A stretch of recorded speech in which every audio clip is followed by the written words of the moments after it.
حکوومەتی هەرێمی کوردستان لە ماوەی 3 ساڵی کابینەی نۆیەم مۆڵەتی بە 201 پرۆژەی وەبەرهێنان لە سێکتەرە جیاوازەکان داوە. ئەو پرۆژانەی تا ئێستا جێبەجێ کراون بەشێکی زۆریان لەلایەن وەبەرهێنەرانی ناوخۆییەوە بووە.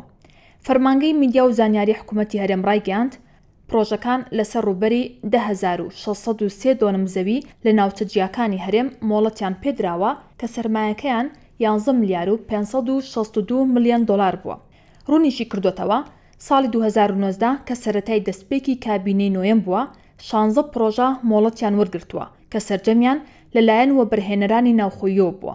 ساڵی 2020 کە تێیدا پەتای کۆرۆنا جیهانی گرتەوە و هەرێمی کوردستانیش لە کاریگەریە نەرێنیەکانی بێبەش نەبوو، بەڵام 76 پرۆژە لەو ساڵەدا مۆڵەتیان وەرگرتووە.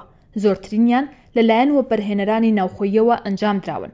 هەروەها لە ساڵی 2021 70 پرۆژە مۆڵەتیان وەرگرتووە. ئاماژی بۆ ئەوش کردووە لە 6 مانگی یەکەمی ساڵی 2022 حکوومەتی هەرێم مۆڵەتی بە 35 پرۆژەی جۆراوجۆردا و سەرجەمیان لەلایەن کۆمپانیا خۆماڵیەکانەوە جێبەجێ دەکرێن. پرۆژەکانیش بە پێی پارێزگا و ئیدارە سەربەخۆکان دابش بوون و بەشی زۆریان لە پارێزگای هەولێر جێبەجێ کراون. بە جۆرێک لە پارێزگای هەولێر 87 پرۆژە ئەنجام دراون و لە پارێزگای سلێمانی 53 پرۆژە و لە دهۆک 45 پرۆژە و لە هەڵەبجە تەنها 1 پرۆژە جێبەجێ کراوە.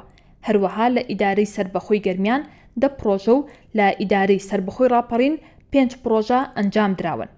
گرنگترین ئەو سێکتەرانەی کە پرۆژەی تێدا ئەنجام دراوە پرۆژەی بازرگانی و تەندروستی و پیشەسازی لەگەڵ پرۆژەی گەشتیاری و فێرکردن و پرۆژەی کشتوکاڵی بوون.